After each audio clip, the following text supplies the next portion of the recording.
Hi, I'm Tadao of Madatsukairude. Madatsukairude is Japanese, meaning you can still use it. So let's repair it yourself and save money, energy, and resources. Today, I'm gonna show you how I replaced the fuel injector of 2003 Toyota Rav4.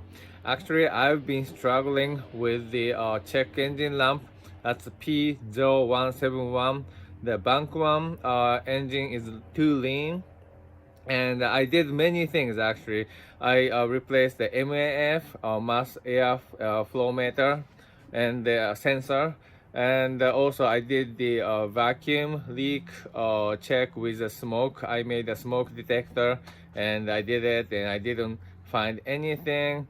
And also I cleaned the fuel pump, and those actions didn't really solve the problem. So, and also that error code only happens for bank 1. It's not really for bank 2. So I thought that is caused by something that is specific to the cylinder 1 and 4. So that's why I decided to replace the fuel injector.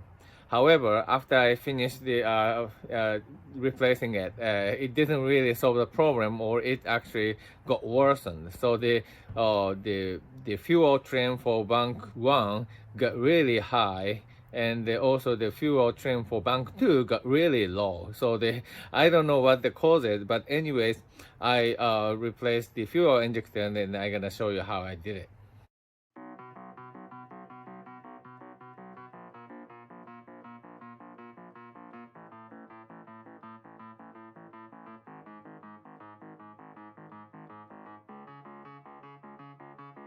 Okay, first I'm gonna remove the air filter.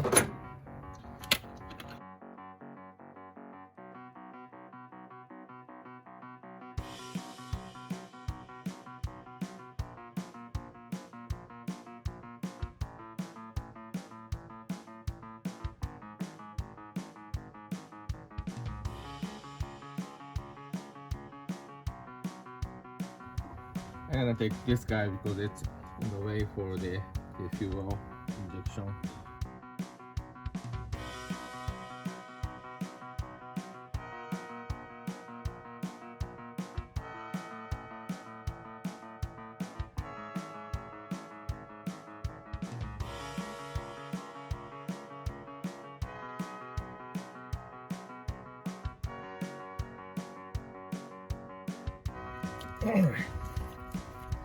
Okay, so the connectors are removed. So I'm gonna unscrew these two bolts. Also, it looks like this is the snap in.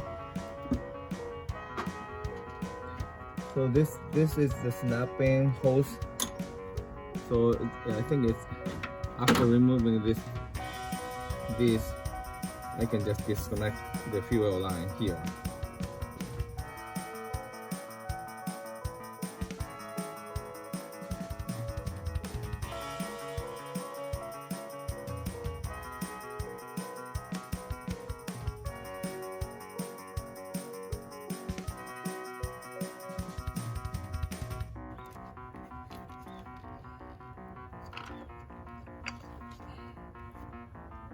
It looks like I can replace this guy here without removing the line.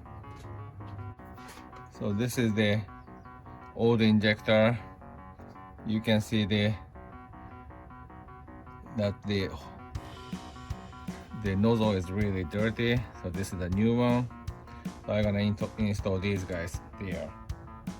And I'll try to wet the seal with gas. We got some gas leaked out, so I'm gonna use those.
Okay, I think it's in, and when I tighten the bolt, the O-ring gonna go into the, and then they're gonna seal.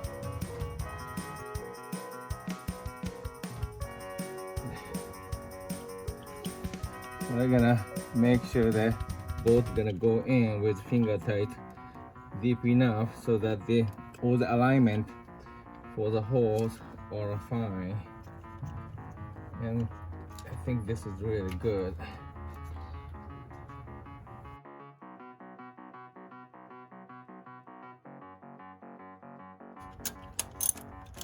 So now it started to feel the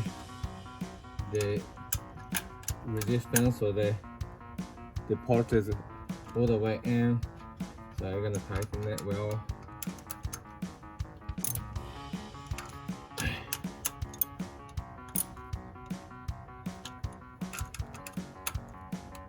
Okay, I'm gonna put this guy back here, and then put the connectors. So since I splashed the gas, I'm gonna clean a little bit and wait for the gas to evaporate. I don't wanna capture the gas in the terminal. I'm gonna wait a little bit.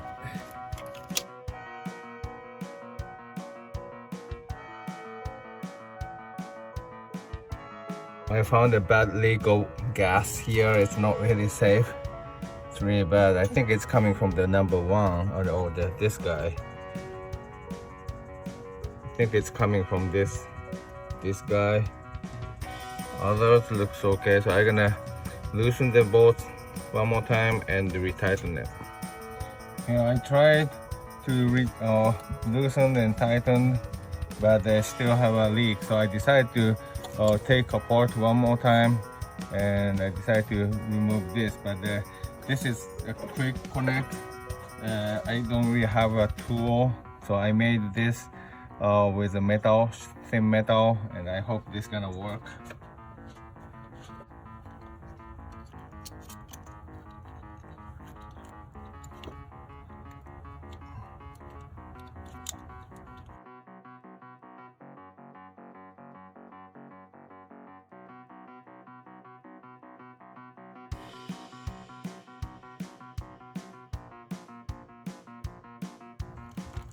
There we go.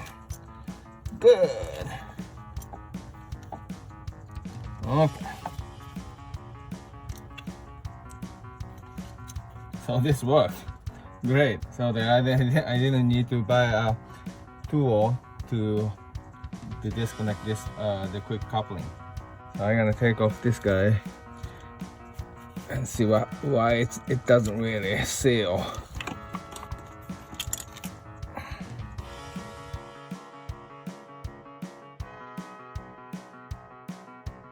Yeah, I'm gonna connect the connectors.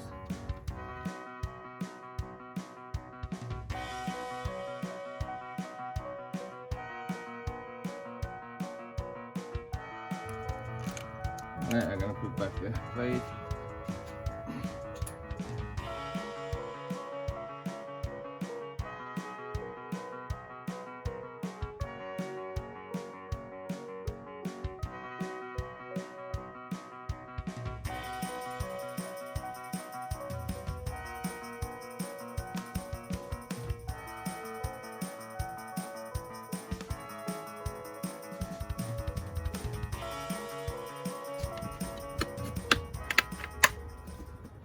Okay, it's done. Let's turn on the engine. So I cleaned the fuel injector part, and also they put the silicone grease to stop the leak, and now the fuel is not leaking. That's good.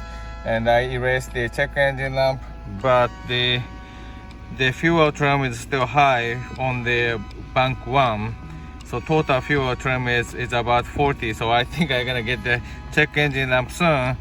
And the weird part is the bank 2 fuel trim is -20. So I don't know what's going on with this, but I think It got really weird after replacing the fuel injector, but I have to still looking for the cause of this problem.